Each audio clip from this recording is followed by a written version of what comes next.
You're listening to an episode recorded during the time Innovation Fuel was part of University Canada West. We are proud and grateful for the work we've done together, and we want to thank the university for being in our podcast.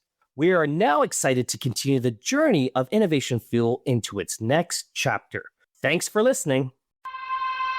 You're listening to Innovation Fuel, business podcast by University Canada West, bringing you fantastic stories from accomplished entrepreneurs and key industry professionals. Let's explore the entrepreneurial world through local businesses and our university community. Hi, Dave.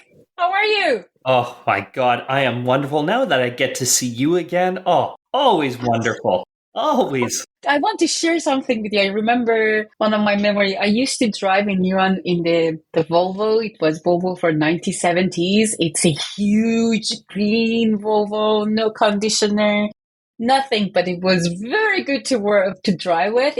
You feel very, very safe in it.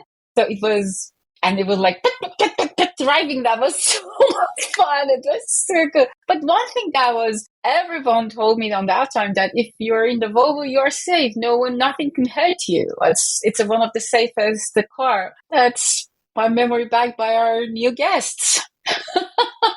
But you're talking about Volvo, and today we have a little bit of a friend that's coming in from Volvo, and we're going to talk about the world of digital marketing. And more specifically around the digital marketing around not the B2C that we're all common with, but more around the world of B2B and the difference in that element. Is there a difference? I think that's the question we need to answer today.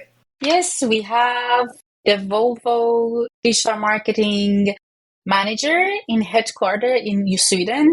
Let's welcome Christopher Grunge, digital marketing manager of Volvo Group headquarters in Sweden. Thanks for having me. It's super exciting. I really love the energy. I'll just say I'm not from Sweden, but I am in Sweden. I am from Trinidad and Tobago, a beautiful island off the coast of Venezuela in the Caribbean. And I've been in Sweden for the past 4 years. And in that time, I've spent some time working with the European Union. And I've also worked as a consultant for most of the Volvo companies, including Volvo Trucks, Volvo Penta, which sells boat engines, Volvo construction equipment, Volvo buses, Volvo trucks. And now I sit in the office of the digital marketing manager at Volvo Group. A little bit prior to my experience in Sweden, I worked in the Caribbean, in Trinidad, Jamaica, Barbados, and I spent a lot of time in advertising where I worked with brands like KFC, Pizza Hut, Domino's Pizza, and a bunch of other interesting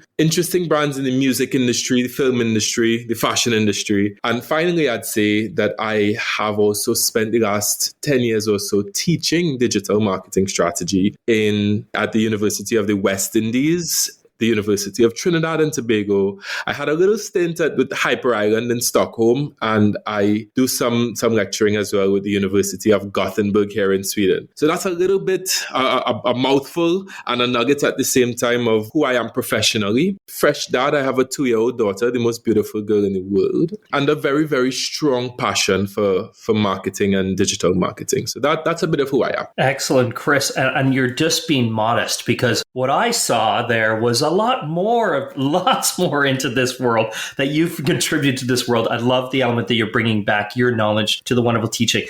And wow, what is Volvo not producing? A lot is going on at Volvo, like a whole lot. We're really deep in the autonomous space. That's one huge part of our innovation culture. So Volvo's, you can check out that Volvo is producing autonomous trucks, autonomous wheel loaders, and a number of other very cool, really futuristic type equipment for the construction sector and for general logistics and transport, really creating the future of the transport industry.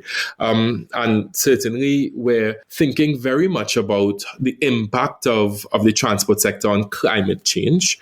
And so we're electrifying the transport industry tremendously. So we see electric buses, electric trucks, electric vehicles, and silent construction equipment, something that's really important to the sustainability of our well-being, our lifestyles on construction Construction sites, we're trying to quiet down construction sites. So many of our construction equipment are coming silent so that they're not creating noise pollution and that sort of thing. So we're really thinking about the future in very deep and caring ways so that we can have a future that we can be proud of and really build together, you know?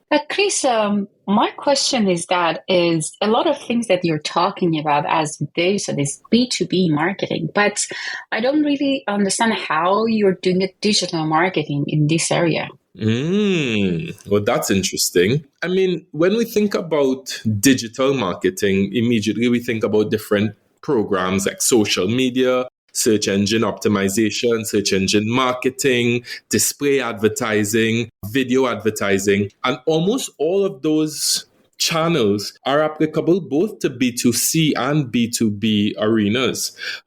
So, for example, LinkedIn. I mean, I'll start with the low-hanging fruit. LinkedIn, of course, is the channel that we think of when we're thinking about B2B marketing.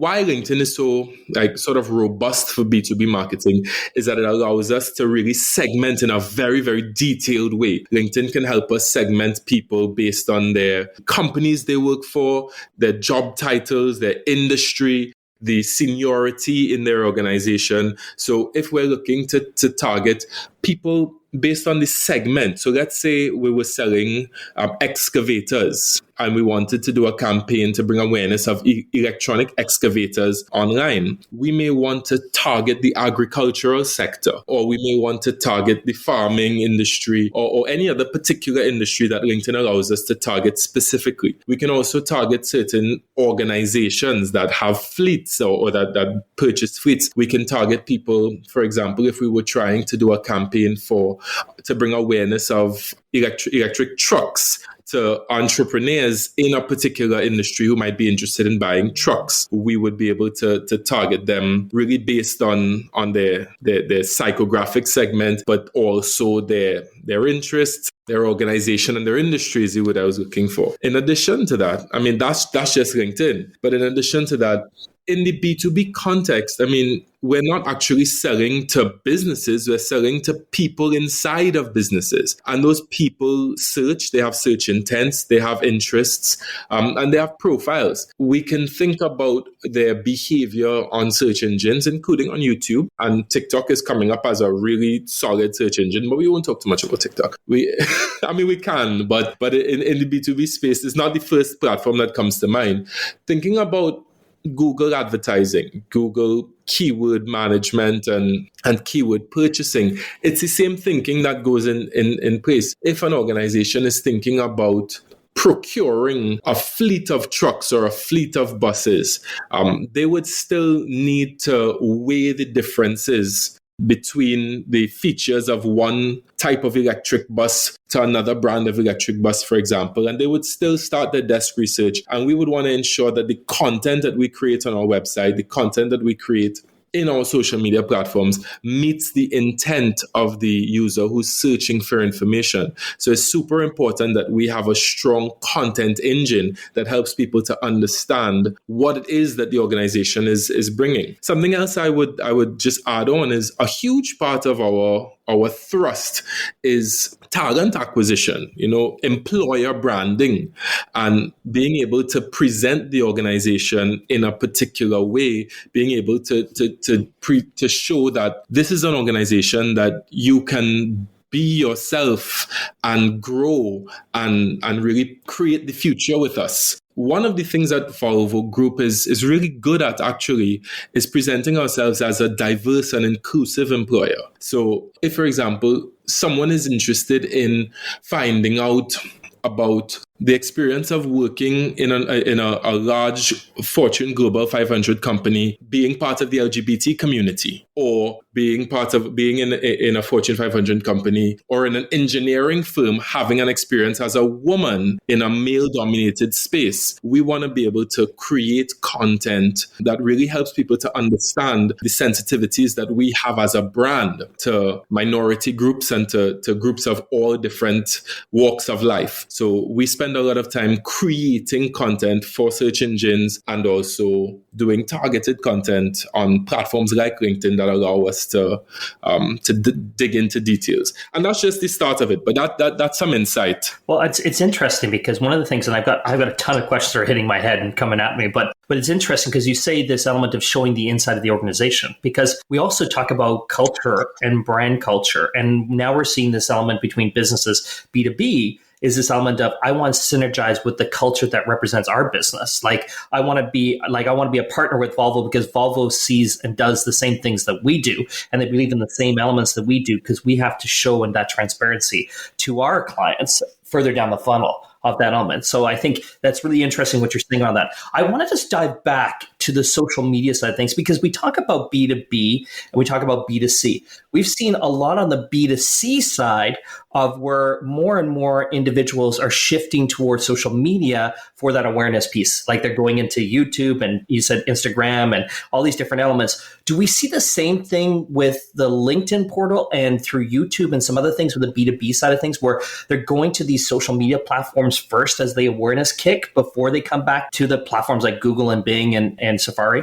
They're hanging out on social media platforms already. In terms of funnel thinking, usually when people are in the search space, they know what they're looking for. So they have a clear intent for I want to help me understand deeper about this. Usually in the social media space, they're scrolling. They're just it's a bit more passive. They're not necessarily looking for a product or looking for something in that social media space, but they're there because they're having conversations with their friends, they're posting about their own personal brand, they're liking and commenting on other organizations that they have relationships with already. So it's a space to catch them where they are, where they weren't necessarily looking. So now we can get into their awareness set on social media because they're there. So a lot of the work of B2B marketers is finding out where is your audience hanging out, period. So we get into their awareness set so that when they're ready to search or when they're in the market for what they're looking for,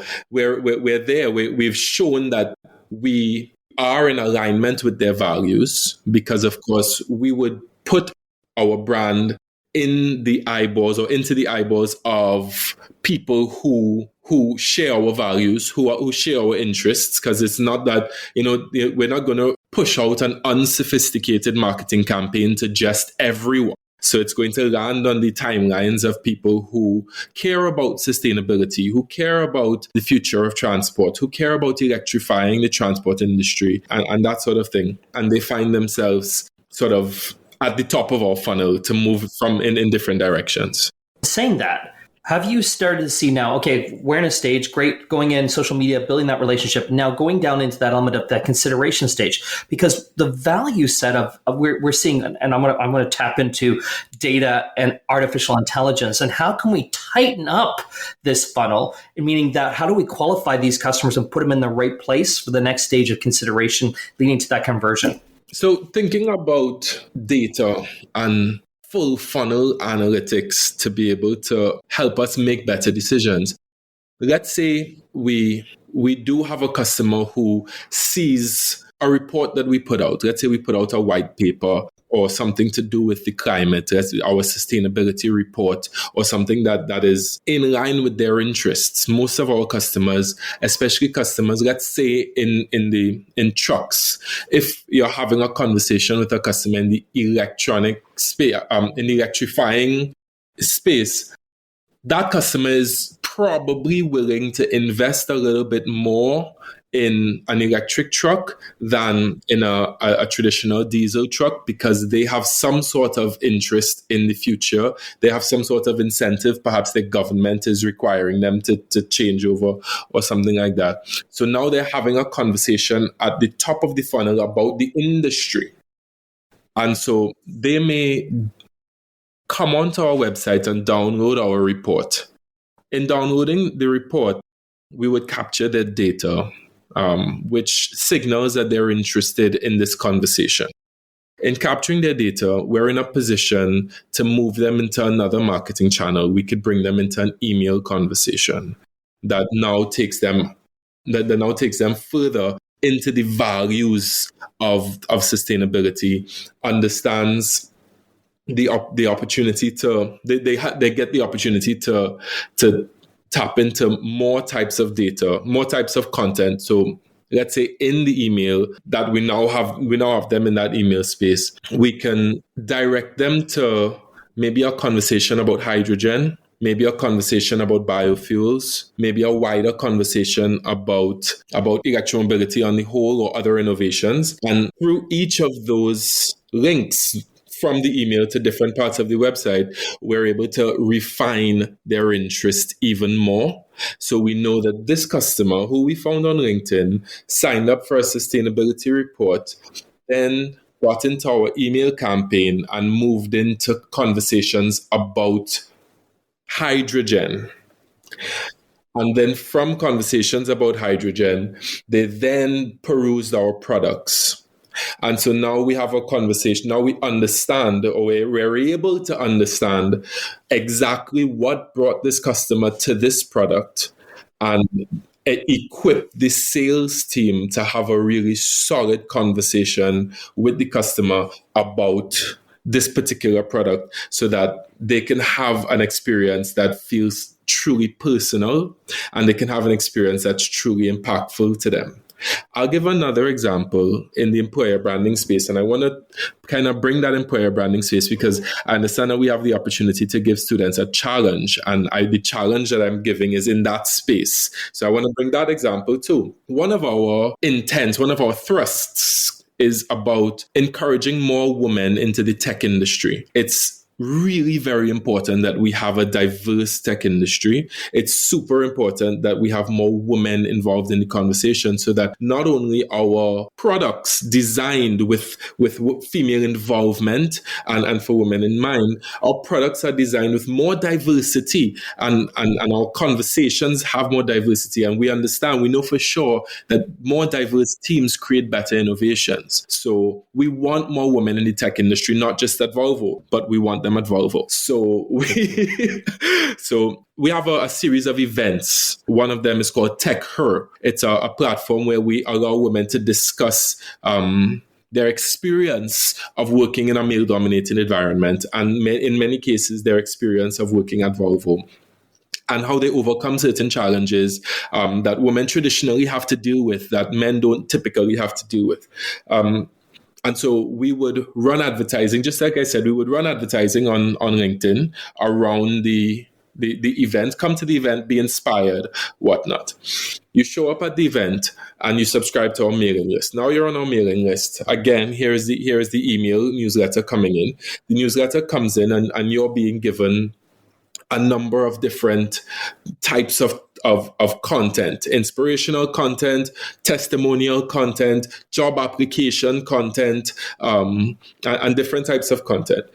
The content that you gravitate towards the most continues down a funnel. Now, ultimately, the employer branding funnel is to get the right person to apply for the right job. So once we've taken you down that funnel of your interests, we then get you to the job that matters, that fits you the best. You apply for that job. And now we know who you are, not just from the perspective of your resume, but from the perspective of your interests, and we're able to match our interests with your interests and that sort of thing. So that's typically how we think about, and that's just that. I mean, the newsletter is one avenue. We can move from a social media campaign to a particular type of campaign landing page that allows a different type of interactions happening on the landing page that then segment you further. But that's the typical thinking around using the funnel, both on the product side and on the employer branding side.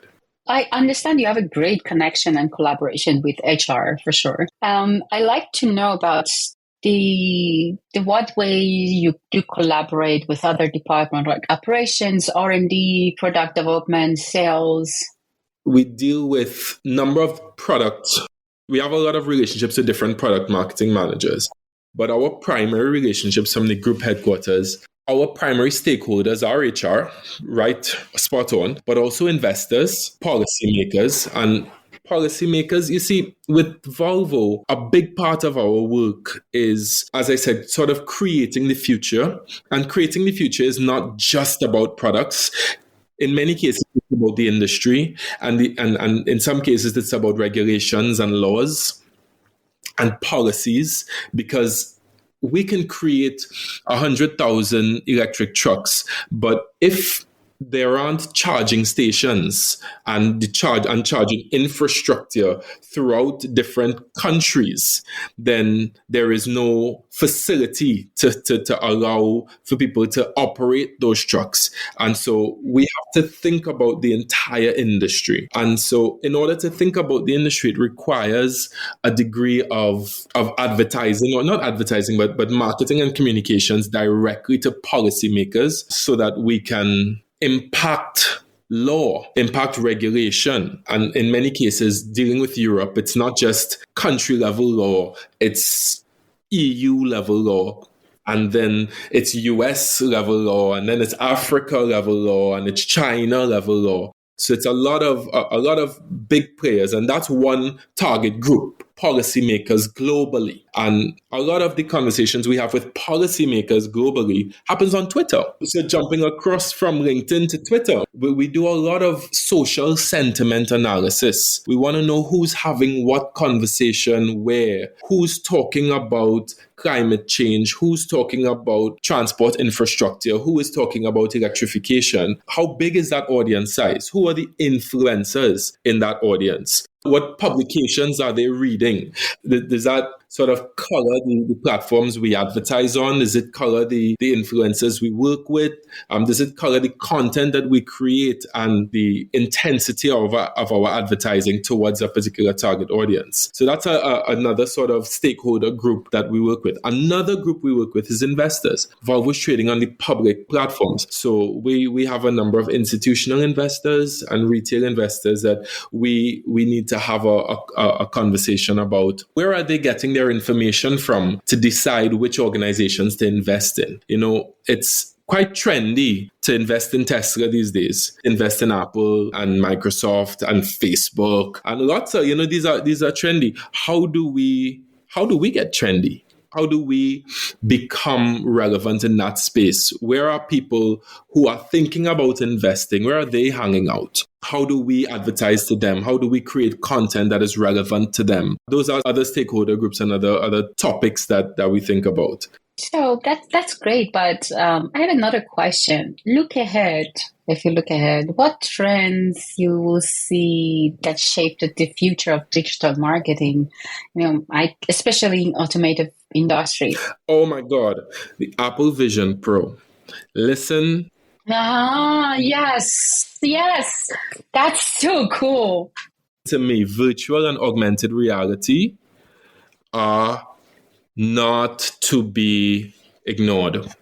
We cannot drop the ball. We cannot think about virtual and augmented reality. And as marketers, we have to think about those immersive experiences. How now? When I think about as a consumer, I'm talking to you on my Apple computer. It's probably going to be my last Apple computer. When I am ready to upgrade, I'm buying a Vision Pro because I can do everything on my computer in an immersive reality and in an immersive experience. As it stands now, it's kind of expensive, so I'm not so sure how far in the future we're gonna do that. But certainly, it's in the future as a consumer. And I mean, right now, I think Apple is really making themselves more available to developers to ensure that people are building for the platform, and the developers they're us. When we think about building websites for immersive experiences, when we think about YouTube videos for immersive experiences, social media content for immersive experiences, commerce, being able to try on clothes, and now we're moving from VR, from virtual reality to augmented reality, being able to try on clothes, being able to get information about products, being able to get information about your storefront as you walk into the store, thinking about products like the Facebook Ray-Ban collaboration.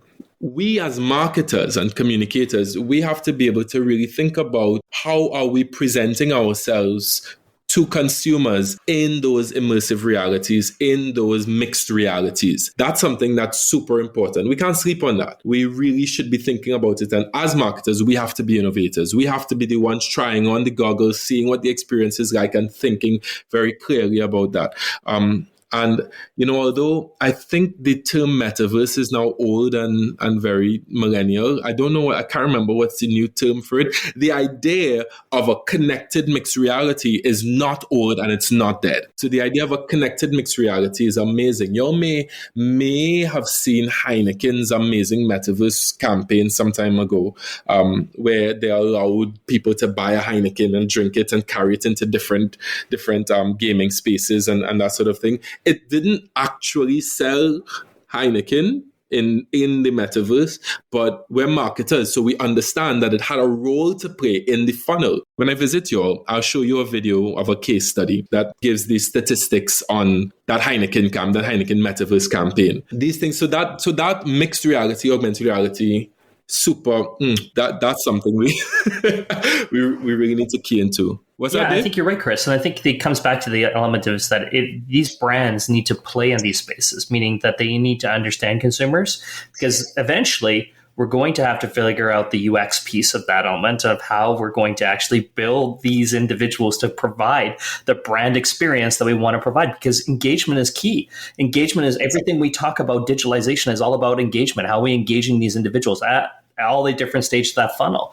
But I think, it's really exciting. But now I want to just quickly, I know we're kind of wrapping up in our time or coming down, but I want to tap into, because more relevant now, I know AR is definitely relevant. VR, we're still a little ways away. We're kind of playing with these things like Heineken's playing with them. But AI and artificial intelligence, how is Volvo adapting AI into their digital marketing strategies, and how are they using it? Volvo, being a huge corporate organization, we have to be able to, we can't run headfirst into these things. When we're thinking about corporate marketing, I'm just giving you a bit of the reality of the situation. We have to have these things done in sandboxes. We have to experiment. Because we would love to run out and create a ChatGPT version of our Volvo website. But we all know ChatGPT hallucinates. It's not always right. It's fun. And being a responsible organization, we have to ensure that we don't put out a product that is hallucinating to our clients. That being said, I don't want to come across overly conservative when it comes to that, because I am very much a champion for experimentation and for trying. But let's be real, that's the stage we're all in. We're experimenting. What I can tell you is that we're excited about it, and we are testing, and we understand what I like to call the Netflix effect, that once a consumer expectation has begun to change, we have to change. In the same way that Netflix creates recommendation algorithms, and then Spotify now you have recommendation algorithms, and then TikTok's recommendation algorithm is so amazing, so Instagram has to create an amazing recommendation algorithm. Those, once the technology shifts, the world shifts. And so we would like to ensure that the experience of our website, the experience of our user interfaces, intelligent, intuitive, data-driven, and we're very much focused on giving that experience. But as a large, Volvo has 100,000 employees. So many. I actually don't know the number of clients, and we're in so many different parts of the world. It really is a humongous ship. And so we are testing in different parts, different experiences.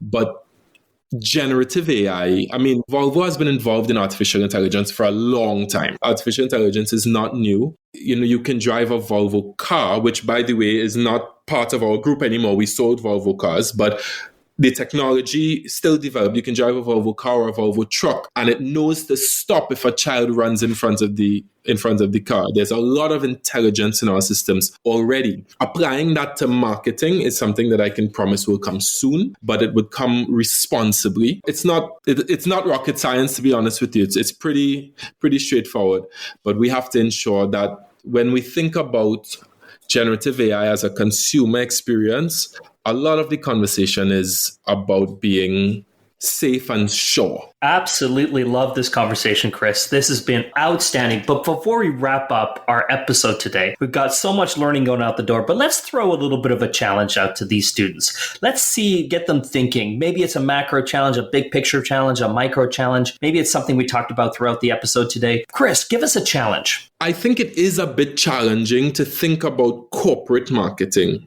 corporate big organization marketing.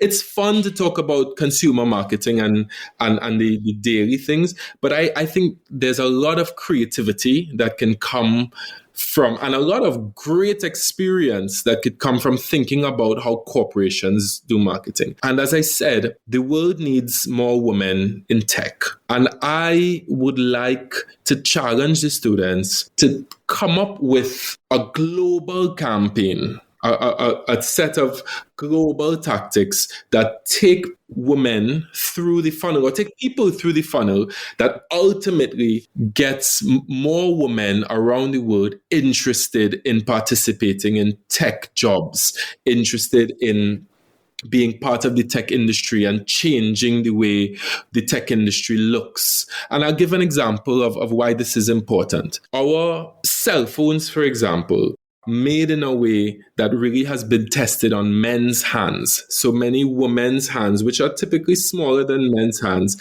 Oh, look, we have a testimony. Women don't necessarily have the most comfortable experience holding their cell phones as with men.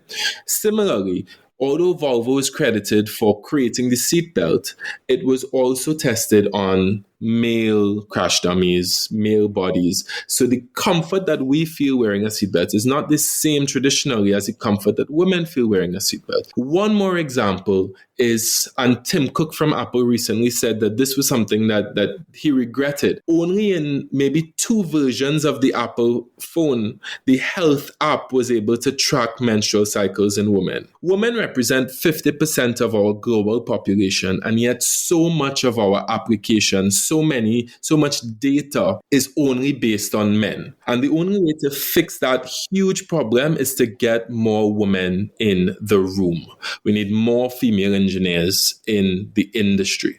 So the marketing strategy that I'm pushing, the challenge that I'm asking, is tell me all of the creative ways in a structured strategic funnel we can get more women in tech. That's the challenge. Thank you, Krista. It was great. Thank you, Dave. And thank you, Thomas, for joining us, our producer, for another episode of Innovation Fuel. Thank you for listening to Innovation Fuel. We are on all podcast streaming platforms, Google, Spotify, and Apple Podcasts. Visit our website at www.upenwest.ca/Innovation Fuel. Also, follow us on Instagram at innovation_fuel.